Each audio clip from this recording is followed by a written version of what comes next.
ముగ్గురా? నిజంగా ప్రియమైన దేవుని బిడ్డలారా, మరి ఈ మాటలు అంశాలు మనం రాసుకొని మరి ఈ డౌట్ ను మనం క్లియర్ చేసుకోవాలి దేవుని వాక్యాన్ని బట్టి. అయితే ఇక్కడ మొదటిగా మనం చూడాల్సినది మూడు కాలాలు ఉన్నాయి. మరి ఈ కాలాలు కూడా రాసుకునండి. పురాతన కాలము నిజంగా ఈ మరి పాయింట్ పెట్టుకోండి. ఇక్కడ ఒకటి నిజంగా ఇక్కడ నుంచి మనం బైబిల్లో చూద్దాం. దీని మీద కొన్ని ఇన్ఫర్మేషన్ కొంతవరకు మనము దేవుని బట్టి మనము విందాం, చూద్దాం. బైబిల్లో నుంచి మరి ఈ పాయింట్ మీద మనము కొన్ని మాటలు చూద్దాం. మీకా గ్రంథంలో మనం చూద్దాం. మీకా 5వ అధ్యాయము 2వ వచనం నుంచి కొన్ని మాటలు మనం చూద్దాం. మీకా గ్రంథము 5వ అధ్యాయం 2వ వచనం.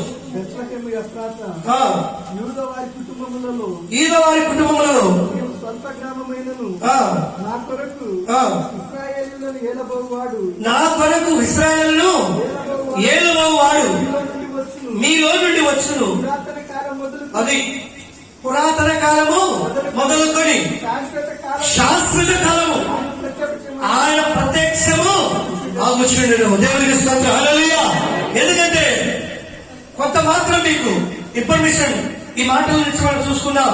ఎందుకంటే ఇక్కడ యేసుక్రీస్తుని బట్టి ఈ మాటలు, ఈ లేఖనము చలవిస్తా ఉంది. అంటే ఇక్కడ పురాతన కాలము నిజంగా మనం చూస్తే పురాతన కాలంలో నిజంగా ఎవరు ఉన్నారంటే దేవుడైనటువంటి యెహోవానే ఉన్నాడని మనం అనుకుంటాం. అయితే ఇక్కడ ఏం చెప్తున్నారంటే ఆయన శాశ్వత కాలం వరకు ప్రత్యక్షత. దేవుని స్తోత్రం, హల్లెలూయా. దేవుడు ఒకడే, కానీ ప్రత్యక్షతలు నానా విధంగా ఉన్నాయని మనం వినాలి. దేవుని స్తోత్రం. దేవుడు ఒకడే, హల్లెలూయా. తండ్రి ఒకడే, కుమారుడు, పరిశుద్ధాత్మ అన్ని కలిపి ఒకడే. కానీ ఇక్కడ ప్రత్యక్షతలు అంటే నిజంగా పురాతన కాలం మొదలుకొని శాశ్వత కాలం వరకు ఏం చేస్తున్నాడు? ప్రత్యక్షమవుతున్నాడు. అంటే ఇక్కడ ప్రత్యక్షత అంటే ఆయనకి ఎలా మరి ఆత్మగాను, లేక తండ్రిగాను, లేక కుమారుడిగాను, లేక పరిశుద్ధాత్మగాను ఆయన ప్రత్యక్షమవుతూ వచ్చాడు. దేవుని స్తోత్రం. ప్రత్యక్షత. అందుకే ఇంకో మాట కూడా మనం చూద్దాం. కీర్తన భాగంలో చూద్దాం. కీర్తన చక్కగా రాసుకోండి అందరూ కూడా. కీర్తన 93వ కీర్తన 93 వచనం చూద్దాం. పురాతన కాలము నుండి నీ సింహాసనము స్థిరమాయను. దేవుని స్తోత్రం, హల్లెలూయా. ఎప్పటి నుంచి అంట? పురాతన కాలం నుంచి దేవుని యొక్క సింహాసనం ఏమైంది? స్థిరమైంది. అంటే ఈయన పురాతన కాలం, అంటే పురాతన కాలం అనొచ్చు, పూర్వకాలము అనొచ్చు. ఆయన తర్వాత ఇక దేవుడు లేడు, దేవతలు కూడా లేరు. ఎందుకంటే అన్ని కూడా ప్రత్యక్షతలో ఉన్నాయి, అన్ని కూడా మరి శూన్యముగానే ఉన్నాయి. అందుకే ఇక్కడ నిజంగా ప్రియమైన దేవుని బిడ్డలారా, నీ సింహాసనము స్థిరమాయను. ఏమంటున్నాడు? సదాకాలం అంటే అప్పుడు, ఇప్పుడు, ఎల్లప్పుడు ఉన్నవాడవు నీవే. మనం ఈ రోజులలో చూస్తే మన విధానంగా మనము తెలియక నానాక వాటి వైపు మనం చూస్తున్నాం, సత్యం లేక. దేవుడు ఒక్కడే. దేవునికి స్తోత్రం, హల్లెలూయా. అందుకే నిజంగా ప్రియమైన దేవుని పిల్లరా, అదే అంశం మీద మనము యెషయా గ్రంథంలో కూడా మనం చూద్దాం. చూడండి, ఎందుకంటే శాంతిగా చెప్తున్నాను, చదువుకోండి, ఇంటికి రాసుకోండి. యెషయా 37:26 చూద్దాం. 37వ అధ్యాయము 26వ వచనం. మళ్ళీ చదువుదాం. పూర్వమన్నా పురాతన కాలమన్నా ఒకటే. దేవునికి స్తోత్రం, హల్లెలూయా. ఇక్కడ ఏమంటున్నాడు? నేనే ఏం చేశాడు? పూర్వకాలమును దీని పురాతన కాలం అందే నేను నిర్ణయించితిని అని మీకు వినపడలేదా? దేవునికి స్తోత్రం, హల్లెలూయా. ఎందుకంటే ప్రియమైన దేవుని బిడ్డలారా, ఈ దినాలలో మనం చూస్తున్నాం కదా, అనేక మంది కూడా ఈ తిప్పము నిజంగా త్రియేక దేవుడు అనేది తెలియక ముగ్గురు ఉన్నారని చెప్పేసి వారికి ఇష్టమైన వారికి ఒక్కొక్కరు మొక్కుకున్నారు. ఎందుకంటే కొంతమంది యెహోవానే దేవుడని, కొంతమంది క్రీస్తు సాక్షరమని, క్రీస్తే దేవుడని, మరొకరు పరిశుద్ధ, ఇలాగా రకరకాలుగా ఉండేవారు. కానీ ఆయనే వీణ, దేవుని స్తోత్రం. అందుకే ఇక్కడ ఏమంటున్నాడు, ఎప్పటి నుంచి ఉన్నాడంటేనా, ఎప్పటి నుంచి ఉన్నాడు? పురాతన కాలం, పూర్వకాలం నుంచి ఈయన ఉన్నవాడు. దేవుని స్తోత్రం. హల్లెలూయా. ఆ కాలంలో ఉన్నవాడు. అయితే ఆయన మధ్య మధ్యలో అప్పుడప్పుడు ఆయన మరి ఏ కాలంలో ఎలా రావాలో ప్రత్యక్షపరచబడుతూ వచ్చాడు. ఏ యొక్క సమయాన్ని బట్టి ఎలా రావాలో అలా వస్తే లోకానికి వచ్చాడు. దేవునికి స్తోత్రం. ఎందుకంటే దేవుడు అంటేనే సర్వశక్తి. దేవునికి స్తోత్రం. హల్లెలూయా. దేవుడు అంటేనే తేజస్, దేవుడు అంటేనే అగ్ని, దేవుడు అంటేనే ఒక మహిమ. దేవుని స్తోత్రం. హల్లెలూయా. అంటే ఆత్మకు రూపము లేదు. ఆయన ఏమైందంటే ఆత్మ అయి ఉన్నాడు. దేవుని స్తోత్రం. కాలమాలను బట్టి ఆయన రకరకాలుగా ప్రత్యక్షపరచబడుతూ వచ్చాడు. దేవునికి స్తోత్రం. ఆయన ప్రజలకు కావచ్చు, మనందరికీ కావచ్చు. ఆయన ఎప్పుడున్నాడంట? పురాతన కాలం. పురాతన కాలం అంటే దాని తర్వాత ఏమైనా ఉన్నదా? అందుకే ఇక్కడ ఇంకొక మాట కూడా మనం చూద్దాం. చూడండి, యెషయా 51:9 కూడా మనం చూద్దాం. యెహోవా బహువా లెమ్ము లెమ్ము బలము తొడుకుము పూర్వ కాలములలోను పురాతన తరములలోను లేచినట్లు లెమ్ము. చాలు. ఇక్కడ నిజంగా ఈ పురాతన కాలం గురించి మరి ఈ కొద్ది ఇన్ఫర్మేషన్ నిజంగా మరి రెండో కాలం ఏంటంటే రాసుకోండి పాయింట్.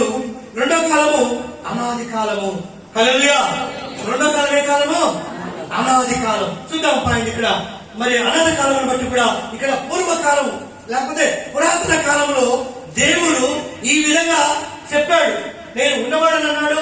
పురాతన కాలం మునిపే నేను ఉన్నానంటున్నాడు కనుక ఇక్కడ మరి చూద్దాం. చూడండి, అనాది కాలంలో మరి కీర్తన భాగం నుంచి మనం చూద్దాం. కీర్తన మరి 68:33 మనం చూద్దాం. అనాదిగానున్న ఆకాశ వాహనం ఎక్కి ఎక్కువని కీర్తించుడే. హల్లెలూయా. అంటే ఎలా ఉన్నదంటే అప్పుడు ఆకాశము సర్వం ఎలా ఉన్నది? అనాది కాలం. మొదటి ఏ కాలం చూసుకున్నాం? పురాతన కాలం చూసుకున్నాం. రెండోది అనాది కాలం. దేవునికి స్తోత్రం. హల్లెలూయా. అనాది కాలం. అనాది అంటే నిజంగా మనం చూస్తాం బైబిల్లో అనాది కాలం. అప్పుడు ఇంకా ఏమి చెప్పాలి? ఏమి కలగలేదు, కలగ చేయలేదు. అప్పుడు ఒక అనాది కాలం విడబడినట్టుగా ఉంది. దేవునికి స్తోత్రం. విడబడినట్టుగా, పాడైనట్టుగాను, శూన్యంగాను, ఏ రూపంగా ఉంది. ఏ కాలం ఇది? దేవునికి స్తోత్రం. అనాది కాలం. అందుకే ఇక్కడ అంటాడు సామెతల గ్రంథంలో చూద్దాం. చూడండి, సామెతల గ్రంథము 8:23 అనాది కాలం మొదలుకొని మొదటి నుండి భూమి ఉత్పత్తి అయిన కాలము పూర్వము నేను నియమింపబడితిని. హల్లెలూయా. హల్లెలూయా.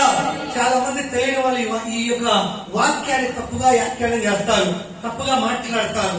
ఎవరు ఈయనంటే యేసుక్రీస్తు పుట్టిన సందర్భం అంటారు. ఇది అది కాదు. ఎందుకంటే ఈయన ఆయనే తెలియదు. దేవునికి స్తోత్రం. ఈయన ఎవరంటే ఆత్మ అయిన దేవుడనే తెలియదు. అందుకే నిజంగా ఏమంటున్నాడు అక్కడ మళ్ళీ ఒకసారి? అనాది కాలం మొదలుకొని మొదటి అంటే మొదటి ఏ కాలం చూసుకున్నాం? పురాతన కాలము. దేవునికి స్తోత్రం. ఈయన ఎవరంటే యేసు క్రీస్తే. అందుకే నిజంగా ఆయన గురించి మాట్లాడి అందుకే అంటున్నాడు ఆయన ఏ కాలం? అది అనాది కాలము మొదలుకొని మొదటి నుండి భూమి. అది ఎప్పుడైనా భూమి ఎప్పుడైంది? ఆయన కాలమునకు పూర్వము నేను నియమింపబడితిని. దేవునికి స్తోత్రం. హల్లెలూయా. ఈయన ముందే ఉన్నాడు. ఈయన అనాది కాలంలోనే ఆయన ఒక సమర్థం కలిగిన శక్తి అయినాడు. అందుకే నిజంగా ఇక్కడ అనాది కాలం నుంచి కూడా ఈయన ఉంటున్నాడని ఇక్కడ చెప్తున్నాడు. అందుకే ఇక్కడ చూద్దాం. చూడండి, ఇక్కడ యెషయా గ్రంథంలో కూడా మనం చూద్దాం. యెషయా 63 అధ్యాయము 16 వచనం మనం చూద్దాం. 63:16.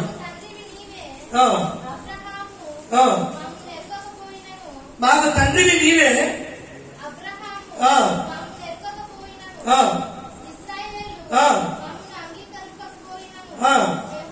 యెహోవా నీవే మా తండ్రివి. ఇక్కడ నిజంగా చూస్తే యెహోవాను కూర్చిన మాట కదా, కింది మాట చూద్దాం.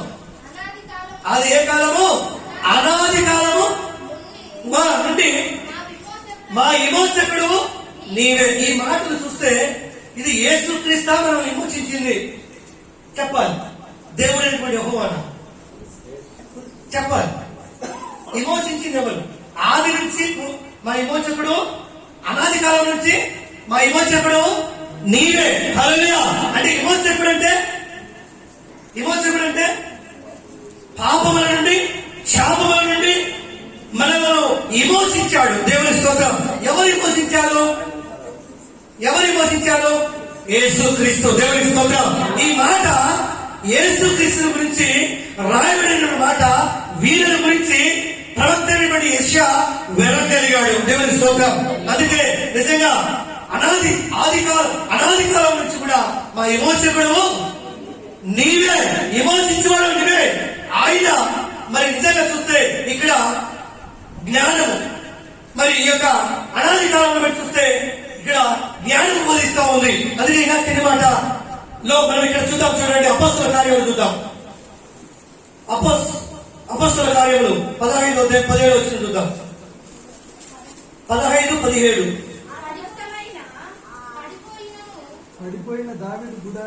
పడిపోయిన దావీదు గుడారమును తిరిగి కట్టెదను, దాని పాడైన వాటిని తిరిగి కట్టి దాన్ని నిలబెట్టదని అనాది కాలమునే ఈ సంగతులను తెలియపరిచిన ప్రభు. ఎవరైనా అపోస్తలుడైన పౌలు గారు కూడా ఒక్కడే అని చెప్తున్నాడు. దేవుని స్తోత్రం. హల్లెలూయా. తండ్రి, కుమార, పరిశుద్ధాత్మ ఒక్కడే అని చెప్పేసి పౌలు గారు ఈ మాటలు చెప్తున్నాడు. నీ జీవితంలో, నా జీవితంలో ఇంకా మనం ఏ కాలంలో, తెలియని కాలంలో, మరి ఇంకా అజ్ఞాన కాలంలో మనం ఉండకూడదు. బైబిల్ సత్యం, బైబిల్ వాక్యం వెల్లడించబడినప్పుడు నిజంగా ఆయన మీద అని మనం కనబడకపోతే మన జీవితాలు వేమైపోతాయి. వ్యర్థమైన వాటి వైపు మనం చూస్తుంటాం. అందుకే ఏమంటున్నాడు ఇక్కడ?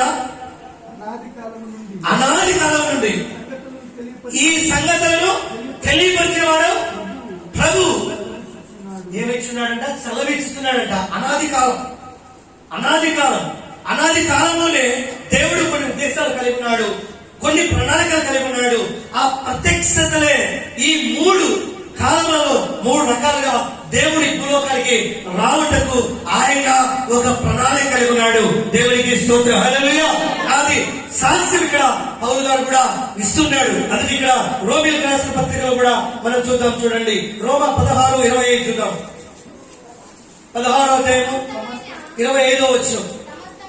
సమస్తమైన అన్ని జనులు విశ్వాసములకు విధేయులవునట్టు అనాది నుండి. ఇది నిజంగా అన్నిల గురించి ప్రవచనం, అన్నిల గురించి ఇది ప్రవచనం అన్నమాట. దేవుని స్తోత్రం. హల్లెలూయా. అన్నిల గురించి కూడా దేవుడు ఎప్పటి నుంచి ఆలోచన కలిగి ఉన్నాడు చెప్పాలి. ఎప్పుడు కలిగి ఉన్నాడు? ఇప్పుడు ఎవరో ఒకరిద్దరు మనకు తప్ప మనలో వచ్చారంట. ఇది దేవుడి ప్రణాళిక ఎప్పుడుందంటే ఏ కాలం నుంచి ఉంది? అనాది కాలం నుంచి ఉంది. దేవునికి స్తోత్రం కలుగును గాక. హల్లెలూయా. అనాది కాలం నుంచే నిజంగా ఇది అన్నిల పట్ల ఒక ఉద్దేశము కలిగి ఇది ఒక ప్రవచనం. ఇది అన్నిల గురించి మాట్లాడుతున్నటువంటి మాట.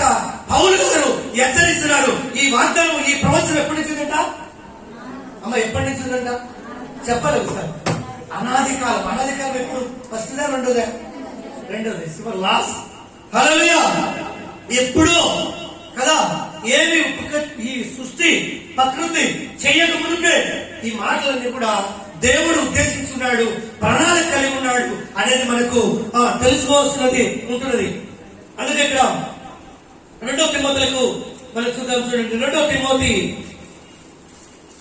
1వ అధ్యాయము 9వ వచనం చూద్దాం. మన క్రియలను బట్టి కాక తన స్వకీయ సంకల్పమును బట్టి నా స్వకీయ సంకల్పమును బట్టి అనాది కాలముననే అనాది కాలముననే క్రీస్తు యేసునందు క్రీస్తు యేసు ఎప్పుడంట? ఏ కాలం అంట? అనాది కాలంలో ఎవరున్నారు? క్రీస్తు యేసు ఉన్నాడు. ఆయనే వీణ దేవునికి స్తోత్రం చెల్లిద్దాం. హల్లెలూయా. అనాది కాలమే కదా. చాలా మంది చెప్తా ఉంటారు, ఆయన తండ్రి, ఈయన కుమారుడు. కుమారుడు అంటే ఎవరు? ఆత్మ అంటే ఎవరు? నిజంగా ఈ గొప్ప లోతైనటువంటి అంశాలు మనం తెలుసుకోవాలి. దేవుని స్తోత్రం. లోతైనటువంటి సంగతులు మనం తెలుసుకోవాలి. తెలుసుకోగలిగితే నువ్వు స్థిరపరచబడతావు. దేవుని స్తోత్రం. నువ్వు బలపరచబడతావు. అందుకే ఏమంటున్నాడు ఇక్కడ? మన క్రియలను బట్టి కాక ఆ, స్వకీయ సంకల్పమును బట్టి ఆ. అనాది కాలముననే అనాది కాలముననే యేసునందు క్రీస్తు యేసునందు అనుగ్రహింపబడిన మనకు అనుగ్రహింపబడి, అంటే తిమ్మోతికి చెప్తున్నాడు ఇక్కడ పౌలు గారు, మనకు అనుగ్రహింపబడిన క్రీస్తు యేసును ఆ. మన రక్షకుని ప్రత్యక్షత వలన మన రక్షకుని ప్రత్యక్షతలు. దేవుని స్తోత్రం. ప్రత్యక్షత కదా. ఇన్ని ఏ కాలాన్ని బట్టి ఆ కాలానికి ఏమవుతున్నాడు? ఆయన ప్రత్యక్షించబడుతున్నాడు. హల్లెలూయా. ఇక్కడ ప్రత్యక్షత అని రాయబడింది కదా. ప్రత్యక్షపరచబడ్డాడు. ప్రత్యక్షతలు. హల్లెలూయా. మన జీవితాలలో అవి తెలియదు. మనకు తెలియక నిజంగా మనము ఈరోజు మంచి మంచి గొప్ప గొప్ప వారు కూడా ఈ త్రిత్వం గురించి చెప్పలేరు. దేవుడు ఒకడని నిరూపించలేని పరిస్థితిలో ఉన్నారు. దేవునికి స్తోత్రం. సామాన్యులు కాదు, మంచి మంచి సీనియర్లు. దేవునికి స్తోత్రం చెల్లిద్దాం. హల్లెలూయా. అందుకే ఇక్కడ ఏమంటున్నాడు? మన క్రియలను బట్టి ఆ. తన స్వకీయ సంకల్పమును తన బట్టి స్వకీయ సంకల్పమును బట్టి అనాది అనాది కాలమున కాలమని క్రీస్తు యేసునందు క్రీస్తు యేసునందు మనకు అనుగ్రహింపబడిన మనకు అనుగ్రహింపబడిన క్రీస్తు యేసు ఆ. మన రక్షకుడని ఆ. ప్రత్యక్షత వలన ప్రత్యక్షత వలన బయలుపరచబడి బయలుపరచబడను. ప్రత్యక్షత లేకపోతే, దేవుడు ఏ కాలానికి ఆ కాలం రాకపోతే నీవు నేను కూడా ఉండేది కాదు. అందుకే దేవుని యొక్క ప్రత్యక్షత అంటే ఉన్నదానిని, ఉనికిని, దానిని కనపరచుకోవడమే ప్రత్యక్షత. దేవుని స్తోత్రం. దానినే ప్రత్యక్షత అంటారు. హల్లెలూయా. అందుకే దేవుడు ఉన్నాడు. ఆయన ఏమై ఉన్నాడంటే నిజంగా మనము చూస్తూ వద్దాం. అందుకే ఇక్కడ అదే మరి తీతుకు రాసిన పత్రికలో కూడా మనం చూద్దాం. చూడండి, తీతు 1:3 చూద్దాం. దేవుని దాసుడును దేవుడు దాసులను యేసుక్రీస్తు యేసుక్రీస్తు అపోస్తలుడైన అపోస్తలుడైన పౌలు మన అందరి విశ్వాస మన అందరి విశ్వాస విషయంలో మన నిజమైన కుమారుడకు ఆ, 1:3 1:3 తీతు నా నిజమైన కుమారుడకు ఆ. తీర్పుకు శుభమని చెప్పు రాయనది ఆ. ఆ నిత్య జీవమును ఆ నిత్య జీవమును అబద్ధమాడనేరని ఆ. దేవుడు అది హల్లెలూయా. ఆయన నిత్యము జీవించేవాడు, అబద్ధమాడని నిత్యం ఉన్నవాడు. ఆయన అబద్ధము ఆడనేరని ఆడనేరని దేవుడు. అనాది కాలమందు అది ఎప్పుడున్నాడంట? ఆయన అబద్ధం కాదు, ఆయన ఒక్కడే. దేవుని స్తోత్రం. ఆయన ఎప్పుడున్నాడు? అనాది కాలమంలో ఉన్నాడు. ఆయన ఏమాడు? అబద్ధమాడని అబద్ధం ఆడనేరడు. ఆ, దేవుడు అనాది కాలం ఉంది. అది ఏం చేస్తున్నాడు? నీవు నేను ఈ రకంగా ఉండాలని, నీవు నేను ఇక్కడ ఉండాలని, నీవు నేను ఆయన తెలుసుకోవాలని ఆయన ఏం చేశాడంట? ఏం చేశాడు చెప్పాలి అందరూ. చెప్పండి అందరూ. నిద్రపోయిన ఒకసారి అలవి చూద్దాం. సరే, మేలుకున్న అందరూ అలవి చూద్దాం. హల్లెలూయా. హల్లెలూయా. దేవుని స్తోత్రం. హల్లెలూయా. దేవుడు ఏం చేశాడు? అమ్మ ఏం చేశాడు చెప్పాలి. మీరు వాగ్దానం చేస్తాడు నీ పట్ల, నా పట్ల. ఆయన మన తండ్రి అయి ఉంటాడు. ఆయన తండ్రి నిజంగా ఏమై ఉండాలో కూడా కనపరచుకోవడానికే ఆయన ప్రత్యక్ష రూపంలో మనకు రావాలనుకున్నాడు. అందుకే ఇక్కడ నిజంగా చూడండి ఆ మాట. మరి మనము ఇక్కడ 3వ విషయం కూడా మనం చూద్దాం. 2 చూసాం. మొదటిది పురాతన కాలం, రెండోది అనాది కాలం, మూడోది ఆది కాలం. చూద్దాం, రాసుకోండి అంశం. దేవుని స్తోత్రం. హల్లెలూయా. మూడోది ఆది కాలం. దేవుని స్తోత్రం. ఆది కాలం అనగా భూమిని, ఆకాశమును, ప్రకృతిని సృష్టించినటువంటి ఆది కాలం. అది మనం చూసుకున్నాం. చూడండి ఇక్కడ ఆది కాలం 3వ అంశం రాసుకున్నారా? ఇక్కడ ఆది కాలం 1వ అధ్యాయం 1వ వచనం మనం చూద్దాం. ఆది యందు దేవుడు భూమి ఆకాశములను సృజించను. దేవునికి స్తోత్రం చేద్దాం. హల్లెలూయా. ఇది ఆది కాలం. ఎందుకంటే భూమి ఇక్కడ వాగ్దానం ఆయన ఉన్నాయి. ఆయన ప్రత్యక్షపరచబడుతూ ఆ దినాలలో నిజంగా ఆలోచన కలిగి ఉన్నాడు. ఇక్కడ ఆది కాలం, ఇది ఆది కాలం. ఎందుకంటే భూమి ఆకాశము అది కలగబోయే ఒక ఆలోచన కలిగి ఉన్నాడు. అందుకే ఆది యందు దేవుడు ఏం చేశాడు? భూమి ఆకాశములను ఏం చేశాడు? సుధించాడు. భూమిని ఆకాశము సుధించను. భూమి ఎలా ఉన్నది? అమ్మా ఎలా ఉన్నది? నిరాకారంగా ఉన్నది. దేవునికి స్తోత్రం చెల్లిద్దాం. హల్లెలూయా. అనాది కాలంలో ఏమీ లేదు. పురాతన కాలంలో ఏమీ లేదు.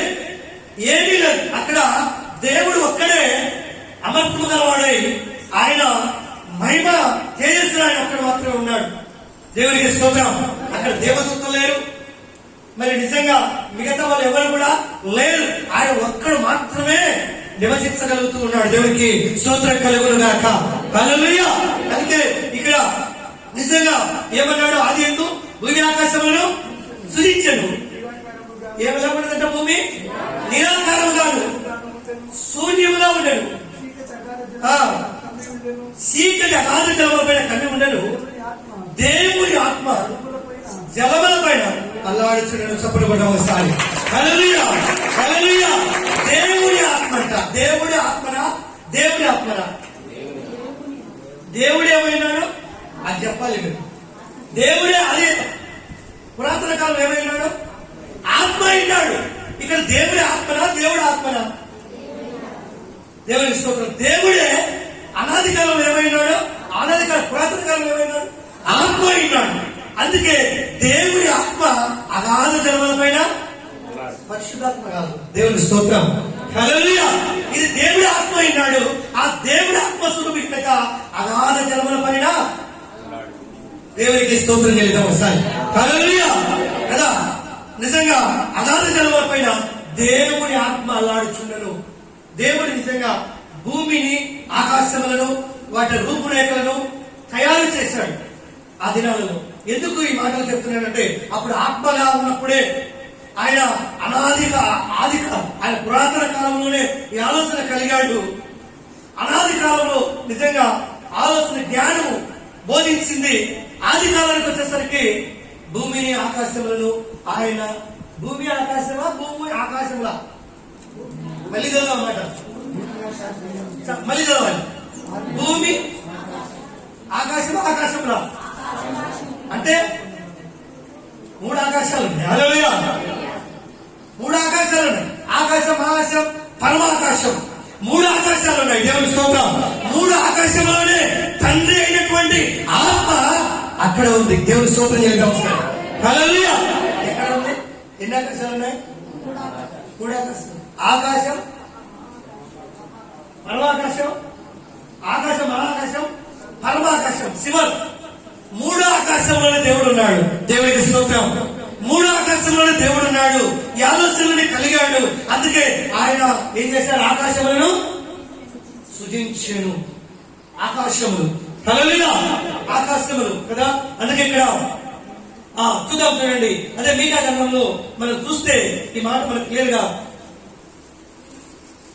మనకు అదే మాట అర్థం అవుతుంది. ప్రేమైన దేవుని పిల్లలు ఇక్కడ అదే 5వ అధ్యాయం 2వ వచనమే.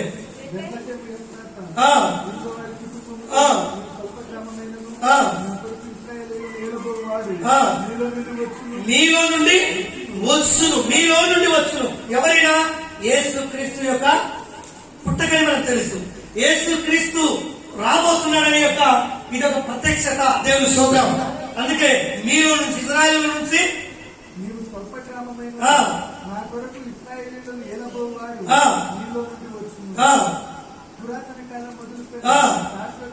అది పురాతన కాలం మొదలుకొని శాశ్వత కాలం అంటే ఈ ఉత్పత్తి అంతా తయారు చేయాలి దేవుడు. దేవుడు ఈ లోకంలో మరి ఎండి, ఇత్తడి, విను, భూమి సమస్తం కూడా తయారు చేయాలి. ఇవన్నీ కూడా చేయబడ్డాయి ఆయన మాట ద్వారా. అందుకే అంటాడు ఇక్కడ ఏము గ్రంథంలో చూద్దాం చూడండి. ఏము 11:7 వచనం చూద్దాం. దేవుని గూఢాంశములను మీకు తెలుసుకోగలవా? దేవుని స్తోత్రం. ఇది తెలుసుకోలేక అనేకులు ఏమైపోతున్నారంటే తప్పింపులై దానికి లోతైన అంశాలు చెప్పలేక, లోతైన సారాంశం చెప్పలేక అయిపోతున్నారు. అందుకే ఇక్కడ ఏమంటున్నాడు, దేవుని యొక్క గూఢాంశం అంటే, నిజంగా సబ్జెక్ట్ వచ్చినప్పుడు నేను చెప్తాను. దేవుని యొక్క గూఢాంశములు నీవు తెలుసుకోగలవా? సర్వశక్తుడకు దేవుని గురించి నీకు పరిపూర్ణ జ్ఞానం కలుగు. అది దేవుని స్తోత్రం. హల్లెలూయా. పరిపూర్ణ జ్ఞానం కలుగున ఎవరైనా ఏ దేవుడంట? సర్వశక్తుడు. హల్లెలూయా. శక్తి ఆత్మది. అది నిజంగా ఎక్కడంట? మహాకాశంలో. సర్వశక్తుడు. ఆయన పేరేంటి? ఏ పేరు? సర్వశక్తుడు. సర్వశక్తి అంటే రూపమైన ఆత్మ. దేవుని స్తోత్రం. హల్లెలూయా. అందుకే నిజంగా ఆయన గురించి తెలుసుకోవాలంటే ఏముండాలి?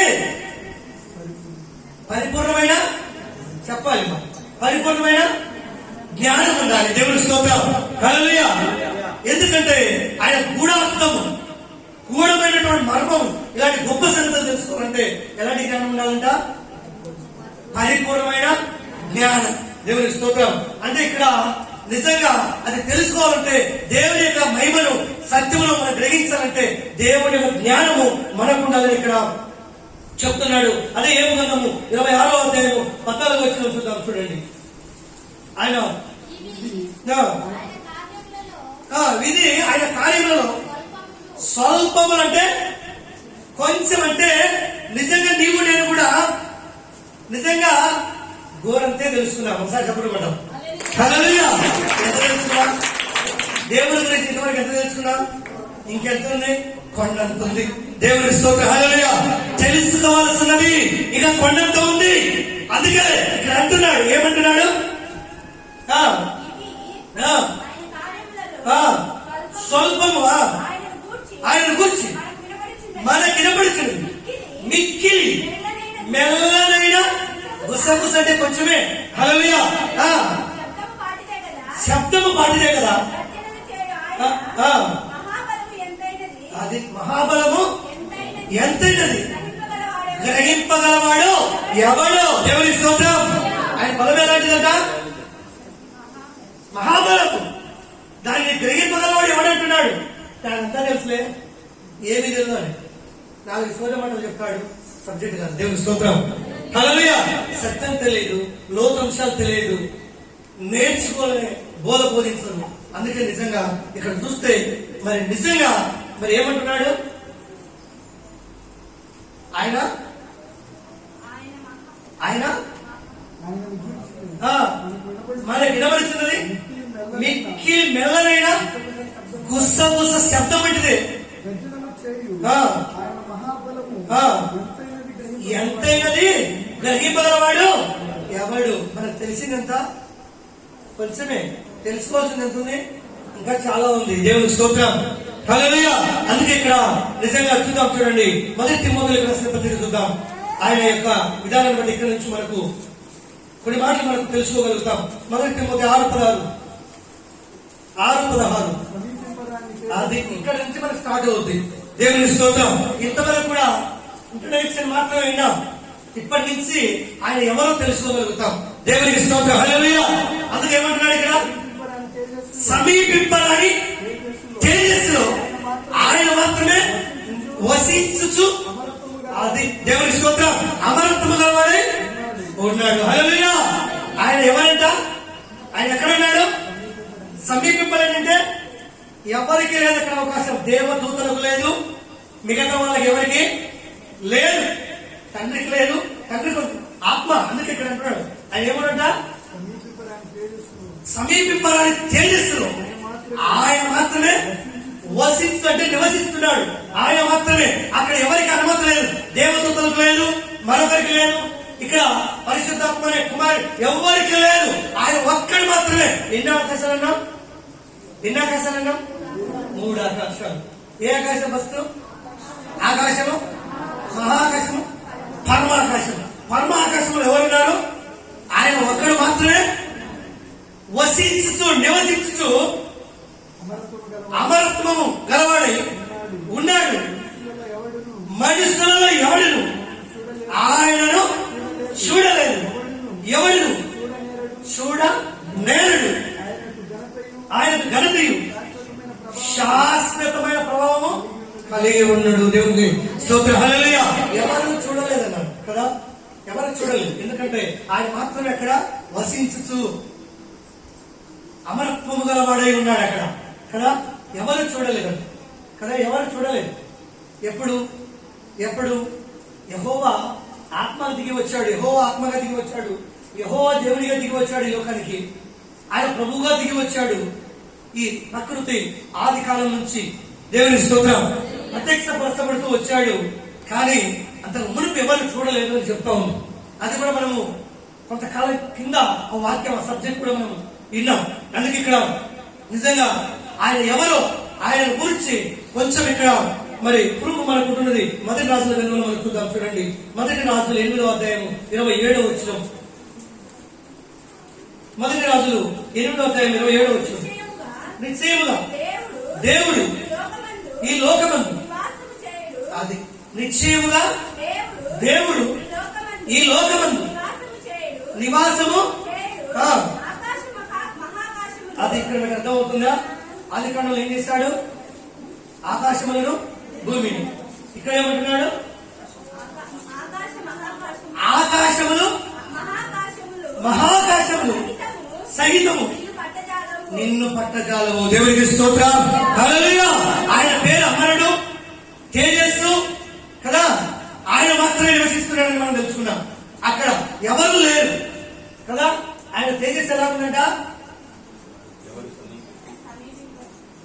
అట్టరాని తేజస్సు మహిమలో ఉన్నాడు ఆయన. ఇక్కడ ఆకాశములు మనం ఆదికాండంలో చూసాం కదా. ఆకాశములు మహాకాశములు ఇక్కడ ఉన్నాయి రాజుల గ్రంథంలో. ఆయన గురించి ఇన్ఫర్మేషన్ ఇక్కడ ఉంది. దేవుని స్తోత్రం. హల్లెలూయా కదా. ఆయన ఎక్కడున్నాడో, ఆయన ఎలా ఉన్నాడో, మరి ఏ ఆకాశంలో ఉన్నాడో, మరి ఆకాశంలో అన్నిటి ఒక్కడి కాదు, మూడని మనం మాట్లాడుతున్నాం. దేవునికి స్తోత్రం. ఆకాశంలోనే రాయబడ్డాయి. ఆయన శివర్ మహాకాశంలో ఆయన ఒక్కడ మాత్రమే మరి ఏమైనాడంట? వసించుచున్నాడంట. దేవునికి స్తోత్రం. హల్లెలూయా. నివసించుచున్నాడంట ఆయన అక్కడ. అందుకే నిజంగా ప్రియమైన దేవుని పిల్లలు, ఇక్కడ అదే యోబు గ్రంథము 35వ అధ్యాయము 5వ వచనం నుంచి కూడా మనం చూద్దాం త్వరగా. ఆకాశం వైపు నిదానించి చూడుము, నీ కన్నా ఉన్నతమైన ఆకాశ విశాల వైపు చూడుము. నీవు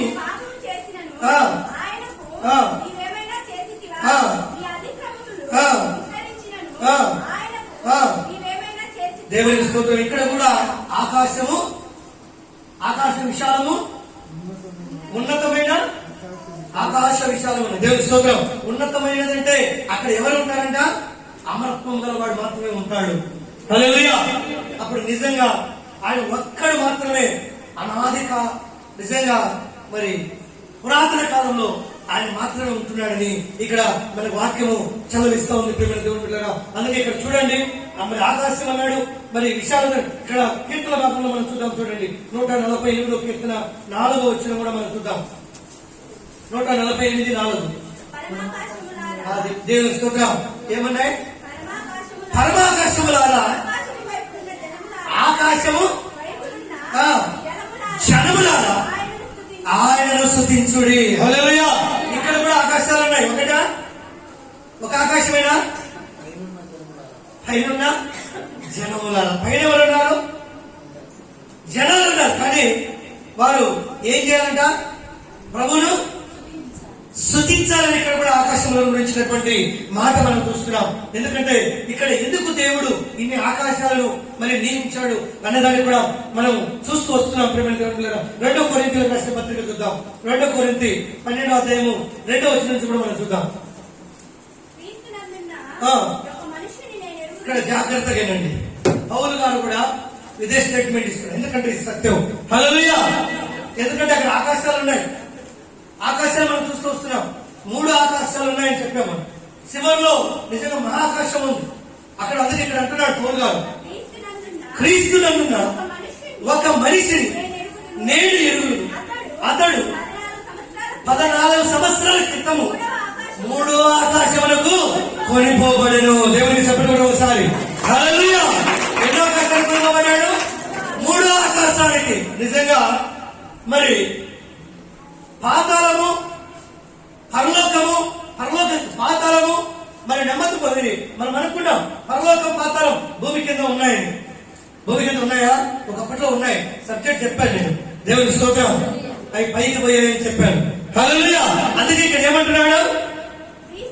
14 సంవత్సరాల కిందట మూడో ఆకాశములకు కొనిపోబడిన ఒక వ్యక్తిని పౌలు గారు చూస్తున్నారు. మూడో ఆకాశములకు ఎవరో వ్యక్తి?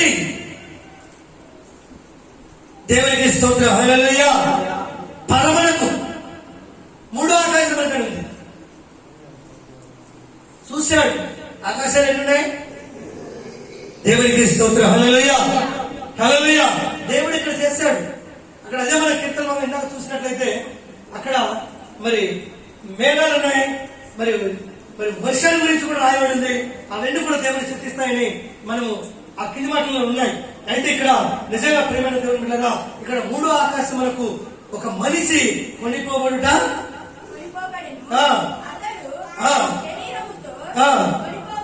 అతడు శరీరముతో నేను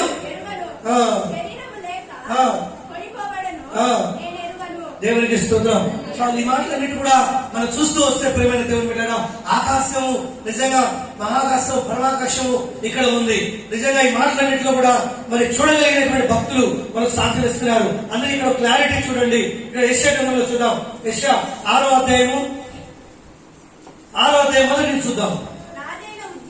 రాజైన ఉజ్జియా మృతి నొందిన సంవత్సరమున అత్యున్నతమైన సింహాసనము ప్రభు ఆసీనుడై ఉండగా నేను చూసి ఆయన సొక్కాయి అంచులు దేవాలయం నిండుకొనెను. దేవునికి స్తోత్రం. హల్లెలూయా. ఇక్కడ ఎవరున్నారు? అమరత్వము గలవాడు, ఆత్మ అయినటువంటి దేవుడు మాత్రమే అక్కడ వసించుతూ, ఆయన స్తుతించబడుతూ, ఆయన దేవాలయం అక్కడ పైన ఉంది. దేవాలయము ఉంది. హల్లెలూయా. ఆ దేవాలయంలో నిజంగా ఆయనను దేవదూతలు కూడా కొనియాడుతూ మరి సింహాసనం మీదుగా సాగిలపడి ఆయనను మరి ప్రార్థించుతూ ఉన్నట్టుగా మనం చూస్తున్నాం. అందుకే కింద మాట అక్కడ మనం చూద్దాం. ఆయనకు పైగా, అది ఎవరికి పైగా? ఆయనకు పైగా శరాబులు నిలిచి ఉండి ఒక్కొక్కరికి 6 రెక్కలు ఉండెను. ప్రతి వాడు 2 రెక్కలతో తన ముఖమును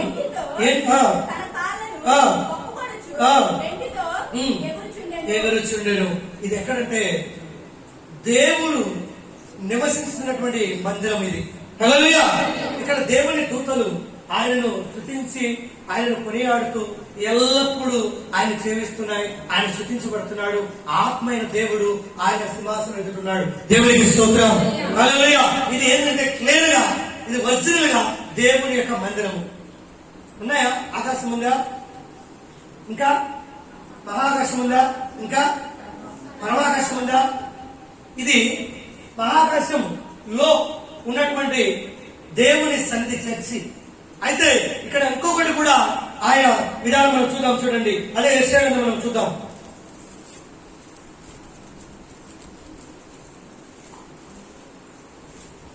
యెషయా 14వ అధ్యాయము 12వ వచనం కూడా మనం చూద్దాం.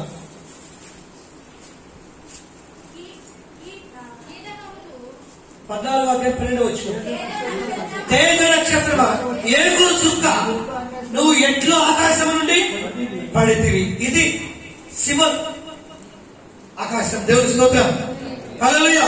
అక్కడ దేవుడితో పాటు ప్రధానులు నివసించగలిగినటువంటి స్థానం. ఇది ఏమంటారంటే జడ్జిమెంట్ జరిగే సభ, తీర్మానం చేసే సభ. ఇది ఉత్తర దిక్కున పర్వతము. దేవుని స్తోత్రం. హల్లెలూయా. అక్కడ కూడా ఇక్కడ ఉన్నట్టే ఉత్తరము, దక్షిణము, తూర్పు పర్వతం కూడా ఉన్నాయి. ఎక్కడైతే ఈయన దేవుడిని ఆత్మ సింహాసనం మీద ఉన్నాడో అక్కడ ఈ లూసిఫర్ గారు కూర్చోవాలనుకున్నాడు. హల్లెలూయా. అక్కడ నుంచి వాడు దయపడ్డాడు. దేవునికి స్తోత్రం. హల్లెలూయా. ఎక్కడి నుంచి ఆ మాట పలికి వెళ్దాం. తేజ నక్షత్రమా, ఏకో చుక్క, నీ మెట్లు ఆకాశం నుండి పడితివి, జనములను ఆ. నేల మట్టుకు ఉమ్. వరకు ఆ. ఎట్లు నరకబడుతుంది. ఆ. నేను ఆకాశమునకు ఎక్కిపోయేదా. కాదు, ఎక్కడికి ఎక్కిపోవాలనుకున్నాడు? ఏ ఆకాశములకు? మహాకాశానికి ఎక్కిపోవాలనుకున్నాడు. సభా పర్వతం మీద నుంచి దేవుడు సింహాసనం మీదకి ఎక్కిపోవాలనుకున్నాడు. ప్రత్యేకమైన, మొదటిగా మనం చూసాం కదా, అక్కడ చెరువులు ఏం చేస్తున్నారు? దేవుడిని 6 రెక్కలు కప్పుకొని ఆయనను స్తుతిస్తున్నారు. దేవుడి స్తోత్రం. ఆ సింహాసనం మీద కూర్చోవాలనుకున్నాడు ఈ లూసిఫర్ గాడు. వాడే ఈరోజు ప్రియపడి వాళ్ళందరికీ మొక్కుతున్నారు. వీళ్ళందరూ దేవుడిని, ఆయన దేవుడు, ఈయన దేవుడు, ఇంకొకటి దేవుడు అని. దేవుడికి స్తోత్రం. హల్లెలూయా. వాళ్ళందరూ కూడా దయ్యములు దేవతలు అయిపోయారు. అదే వచనం బైబిల్ చెప్తా ఉంది. ఇక్కడ బైబిల్ ఆశ్రమాశ్రమ చరిత్ర. దేవుని స్తోత్రం గొప్ప. అందుకే నిజంగా దేవుని నక్షత్రములకు పైగా ఆ, నా సింహాసనమును హెచ్చించు. చూడండి ఎక్కడన్నా దేవుని నక్షత్రం పైగా ఆ సింహాసనమును ఎత్తిను. ఉత్తర దిక్కునున్న ఉత్తర ఎక్కడుందంట? ఉత్తర దిక్కునున్న సభా పర్వతం అది. దేవుని స్తోత్రం. అక్కడ దేవుని సభ జరుగుతుంది. అక్కడ నిజంగా ప్రధానులు ఉన్నారు, అధికారులు ఉన్నారు. అక్కడ జడ్జిమెంట్ జరిగితే సభా పర్వతం అది. హల్లెలూయా. సభా పర్వతం వేరు, దేవుని సింహాసనం వేరు. దేవుడు నివసిస్తున్నటువంటి అమరం అక్కడ ఆయన ఉండేది వేరు, ఇది వేరు. అయితే ఈ సభా పర్వతం మీద నుంచే సాధారణంగా ఎక్కడికి పోవాలనుకున్నాడు? పైకి ఎక్కిపోవాలనుకున్నాడు. మేఘమండలంలోకి ఎక్కి ఆ సింహాసనం మీద కూర్చోవాలనుకున్నాడు. దేవునికి స్తోత్రం. హల్లెలూయా. ఎక్కడ ఉందంటే అది సింహాసనం? ఎక్కడ ఉందంట? ఉత్తర దిక్కు పర్వతం, సభా పర్వతం. మేఘమండలములకి మీదికి ఎక్కుదను. ఆ, మహోన్నతునితో నన్ను అది సమాధి మహోన్నతుడు అంటే ఆయన ఉన్నవాడు, అనువాడు అని పేరు. ఆయన మహోన్నతుడు కూర్చునే స్థలం అది. ఆ స్థలంలో దుష్టుడు కూర్చోవాలనుకున్నాడు. హల్లెలూయా. గర్భం పడ్డాడు ప్రధాన ఒక దూత. ఆ దూతను తన్నాడు, తోసేశాడు. అదే నిజంగా ఈ లోకంలో మనం చూస్తున్నాం. అందుకే ఇక్కడ ఆ మాటకు ప్రతి ఇక్కడ కూడా మనం చూద్దాం. చూడండి, యోధా గ్రంథంలో కూడా మనం, యోధా పత్రికలు కూడా మనం చూద్దాం. యోధా పత్రిక 1:6 చూద్దాం. మరియు తమ ప్రధానత్వమును నిలుపుకొనక తన ప్రధానత్వమును, కదండి ఎవరండి వీళ్ళు? ప్రధానులు. ప్రధానులు దేవుని దగ్గర జడ్జిమెంట్, అసెంబ్లీ. సభాపర్వతం అంటే అసెంబ్లీ. జడ్జిమెంట్ జరుపుకొని, చర్చ జరుపుకున్న తర్వాతనే అమలు చేసి ఇక్కడ కార్యాలు చేస్తారు. యుద్ధాలు వెళ్ళి కూడా. హల్లెలూయా. అందుకే ఇక్కడ ఏమంటున్నాడు? తన ప్రధానత్వమును నిలుపుకొనక తన నివాస స్థలను విడిచిన దేవదూతలను సమాజమున జరుగు ఆ, తీర్పు వరకు తీర్పు వరకు కటిక చీకట్లో ఆ, బంధించి ఆయన ఏం చేశాడు? బంధించి భద్రపరిచాడు. ఆ దయ్యాలే, ఆ దూతలు ఈరోజు అందరిపైన దాడి చేస్తున్నాయి. దేవునికి స్తోత్రం. హల్లెలూయా. వీళ్ళు ప్రధానత్వం నిలుపుకోలేకపోయారు, గర్భపడ్డారు. నువ్వేనా కూర్చున్నది, నేను కూడా కూర్చుంటాను అన్నట్టుగా. ప్రధానత్వం, దేవుడు ఇచ్చిన అధికారం నిలబెట్టుకోలేకపోయారు. అక్కడి నుంచి తొయ్యబడ్డారు. తొయ్యబట్టి నిజంగా వీళ్ళు ఎక్కడికి పోతున్నారు? కటిక చీకటిలోనికి, తీర్పులోనికి, పాతాళంలోనికి వీళ్ళు వెళ్ళబోతున్నారు. దేవునికి స్తోత్రం. హల్లెలూయా. అందుకే ఇక్కడ అంటాడు చూడండి, చక్కని ఒక మాట. ఇక్కడ యాకోబు రాసిన పత్రిక 2:19 చూద్దాం. చూడండి, ఇక్కడ కూడా మనకు క్లారిటీ వస్తుంది. దేవుడు ఒక్కడే నీవు దేవుడు ఒక్కడని నీవు నమ్ముచున్నావు. అది నమ్మటం మంచిదే. అలా నమ్మటం మంచిదే. దేవుని నమ్మి వణుకుచున్న దేవుడు దేవుని నమ్మి దయ్యములు, అది హల్లెలూయా. దయ్యములు కూడా నమ్మి వణుకుతున్నాయి. దయ్యాలంటే ఎవరు? ఎక్కడి నుంచి తీయబడ్డాయి? సభా పర్వతం మీద నుంచి. దేవునికి స్తోత్రం. ప్రధానులు ప్రధానత్వం నిలబడక తొయ్యబడిన దయ్యాలే ఆయన దేవుడిని భయపడుతున్నాయట. హల్లెలూయా. ఆయన ఏమైనా చేస్తారని భయపడుతున్నాయి. అందుకే సత్యము గురించి ఈరోజు తెలియదు, దయ్యములు భయపడుతున్నాయి. దేవుడు ఒక్కడేనని. ఈరోజు మనము మనము మనం చెప్పాలి. ఎంతమంది మొక్కుతున్నా? బాల వేసుకుని మొక్కేటోళ్ళు ఉన్నారు, ఇంకొక ఇంతమంది ఉన్నారా? లేదు. దేవుడు ఒక్కడే. హల్లెలూయా. దేవుడు ఒక్కడే. ప్రత్యక్షతను బట్టి ఆయన ఏ దినాలలో, ఏ కాలంలో ఎలా రావాలో మన దగ్గరికి అలా వచ్చాడు. దేవునికి స్తోత్రం. హల్లెలూయా. అలా ప్రత్యక్షపరచబడ్డాడు ఆయన ఈ లోకానికి. ఆ విధంగా వచ్చాడు. అందుకే ఈ బబులత్వం గురించి తెలియదు, వీళ్ళకి తెలియదు. సైన్యం అంటేనే ఏకవచనం. సైన్యం అంటే ఏ వచనము? బహువచనమా? సైన్యములంటే బహువచనం. కానీ సైన్యములంటేనే అనేకులు. దేవునికి స్తోత్రం. సైన్యములంటే అలా ఉంటుంది. మరి సైన్యములంటేనే అనేకుల ఒక చెప్పాలి అనేకులు. మరి దేవునికి కూడా ఏముంది? ఏముంది? దేవునికి స్తోత్రం. హల్లెలూయా. దేవుడు అనగానే ఆయన ఈయన కాదు, దేవుడు అంటే ఒకడే. కానీ వీళ్ళందరినీ కలిసి ఒకే బహువచనం ఏ విధంగా అయితే మనం అర్థం చేసుకున్నామో దేవుడికి కూడా ఒక్కడే ఈ రకంగా వచ్చాడని మనకు క్లారిటీ రావాలి. దేవుని స్తోత్రం. అందుకే దయ్యములు కూడా నమ్మి దేవునికి స్తోత్రం. హల్లెలూయా. దయ్యములు కూడా నమ్మి వణుకుతున్నాయి. వెర్దుడా, నువ్వు ఇంకా నమ్మట్లేదు. నీ జీవితంలో నా జీవితంలో కూడా మనకు క్లారిటీగా మనం కలిగి ఉండాలి. అందుకే 2వ సమయంలో చూద్దాం. 2వ సమయంలో 22 అధ్యాయము 32 వచనం. ఆ యెహోవా తప్ప దేవుడు ఏడి? మన దేవుడు. తప్ప ఆ. ఆయనే దుర్గమేది. ఆ, దేవుడు నాకు ఆ, బలమైన కోటగా ఉన్నాడు. ఆ. ఆయన తన మార్గమునందు మార్గమునందు యథార్థవంతులను ఆ. నడిపించును. ఆ, ఆయన నా కాళ్ళు ఆ. ఈకగాళ్ళ వలె చేయను. దేవుని స్తోత్రం. ఇక్కడ కూడా మొదటి సమయాల గ్రంథము 2వ అధ్యాయం 2వ వచనం కూడా చూద్దాం. 2:2. యెహోవా వంటి ఆ. పరిశుద్ధ దేవుడు అది యెహోవా అంటే పరిశుద్ధ దేవుడు. అంటే ఇంతవరకు కూడా మనం తెలుసుకుంటూ వస్తున్నాం. ఆయనే వీణ. దేవుని స్తోత్రం. ఆయనే వీణ. అందుకే కాలములను బట్టి మనం 3 కాలాలు చూసుకున్నాం కనుక ఆ విధంగా ఆయన వస్తూ వచ్చాడు. అందుకే నిజంగా ప్రియమైన దేవుని బిడ్డలారా, ఈయనకు పేరు కూడా మనము అటు పోయిన చూస్తాం. నిజంగా ఆగని చూస్తే నువ్వు చూస్తున్న దేవుడు అని పెట్టింది. మోసేతోనేమో నా పేరు యెహోవా, నేను ఉన్నవాడను అనువాడను అని చెప్పగలిగాడు. దేవుని స్తోత్రం. అంటే ప్రత్యక్షతలను బట్టి ఆయన ఒక్కొక్క రంగం ఇక్కడ చూసేట్టుగా అందుకే ఇక్కడ చూడండి. ద్వితీయోపదేశకాండంలో చూద్దాం. 4వ అధ్యాయం 35 వచనం చూద్దాం. 4వ అధ్యాయం 35 వచనం.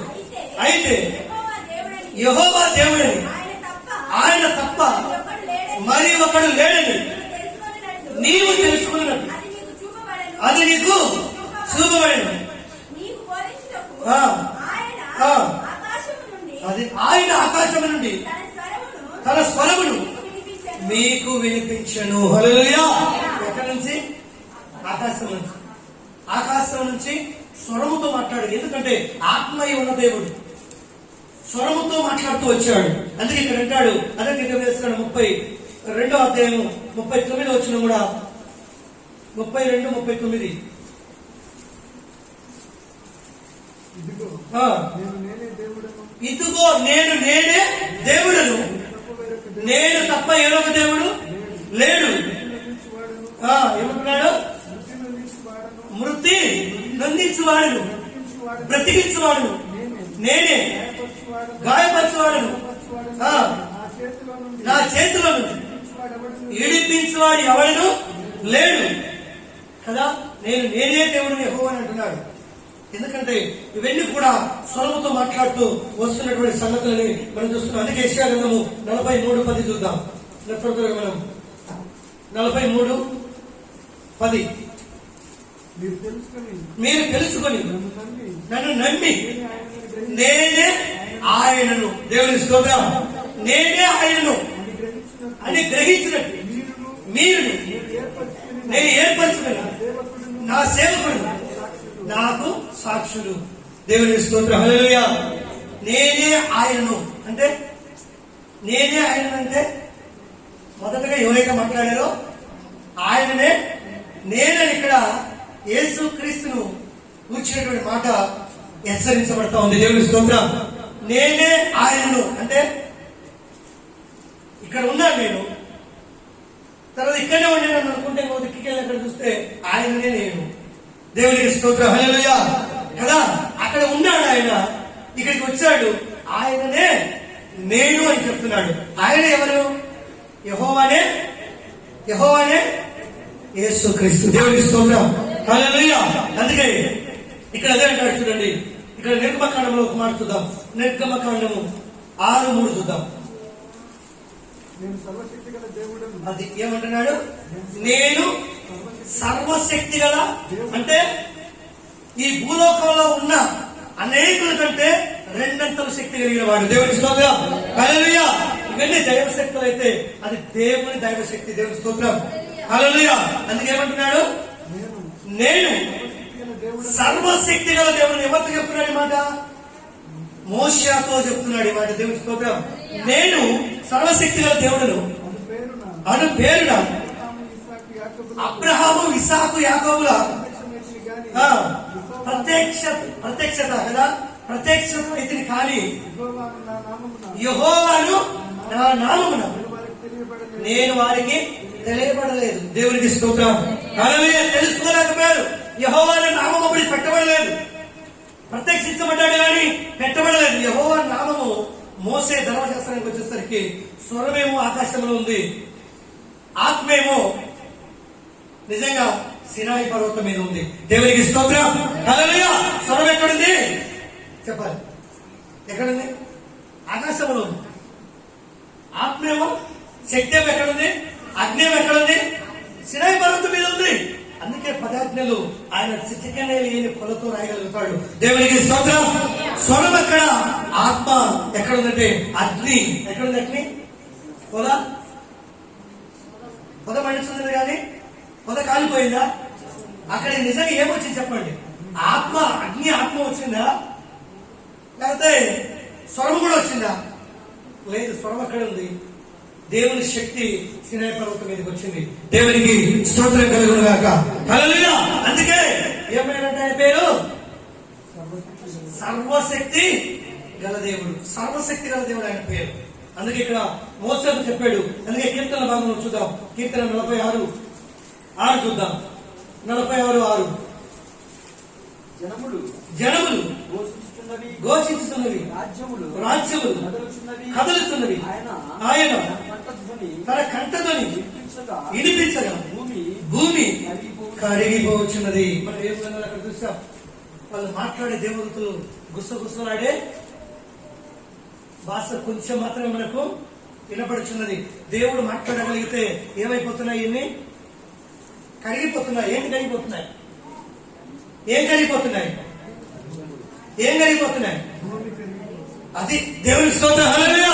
భూమి లాంటిది కూడా దేవుడు మాట్లాడితే కరిగిపోతాయంట.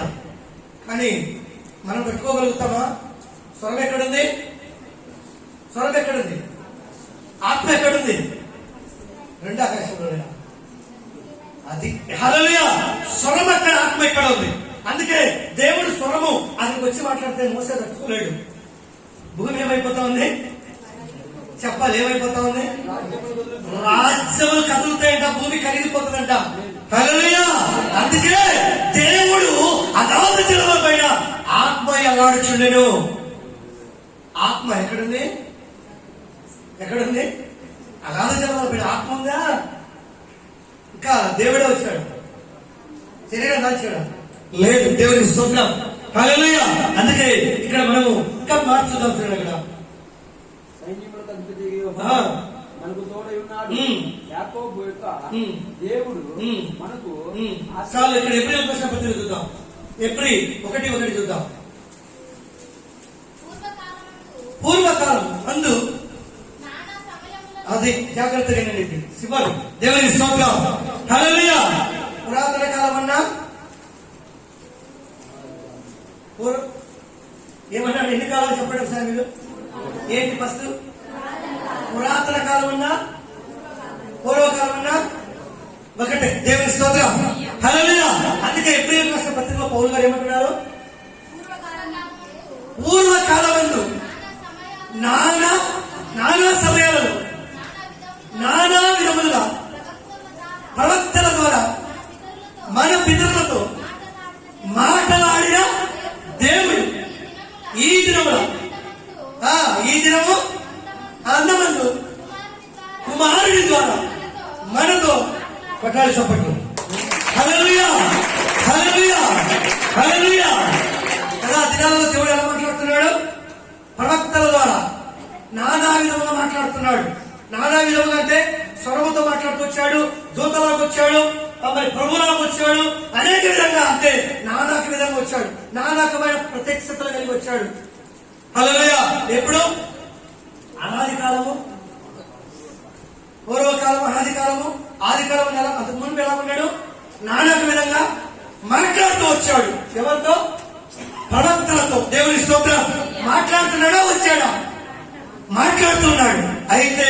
ఇక్కడ ఏమంటున్నాడు?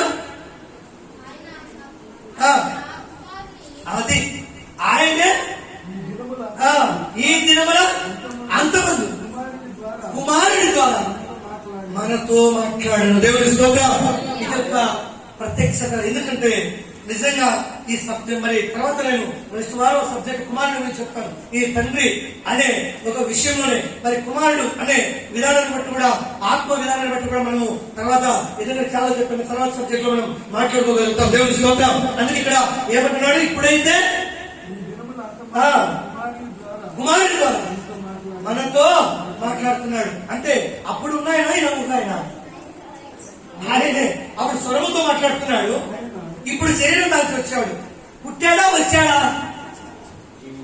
మొదటిగా విన్నాం హల్లెలూయా కదా. మొదటిగా విన్నాము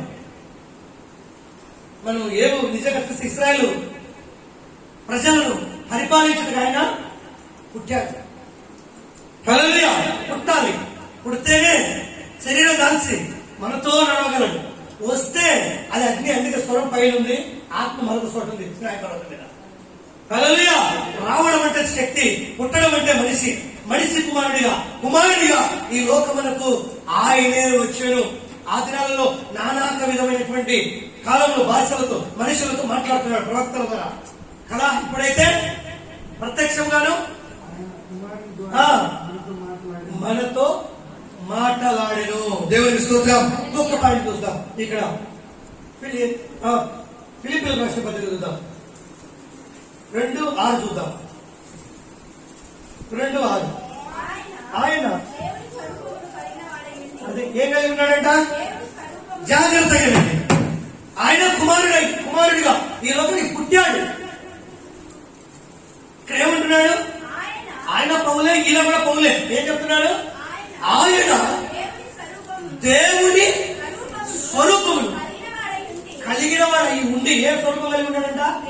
శక్తి. అది అమరుడు, అమరత్వం గలవాడు.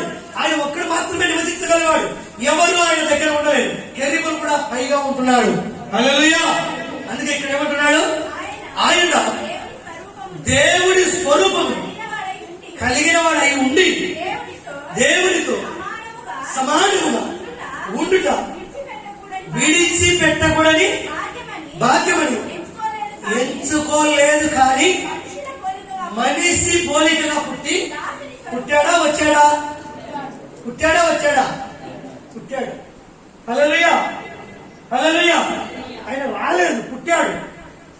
ఒకప్పట్లో వస్తున్నాడు, పర్వతాల మీదకి వచ్చాడు, స్వరంతో ఆగర్తో కూడా మాట్లాడాడు. దేవునికి స్తోత్రం. హల్లెలూయా.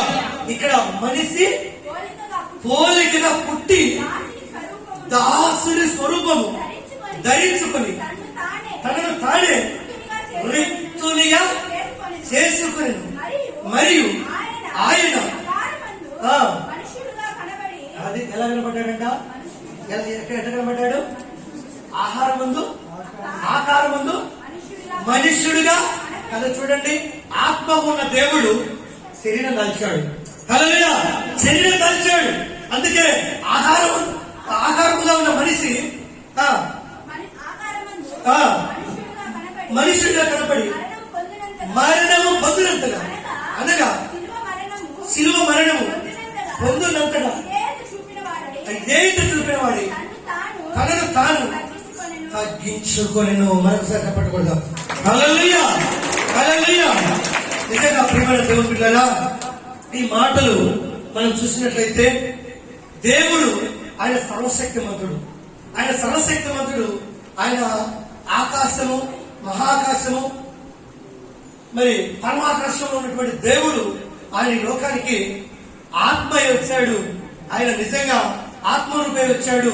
ఆయన మనిషిని ఎవరు అదనంలో తయారు చేశాడు, సృజించాడు. హల్లెలూయా.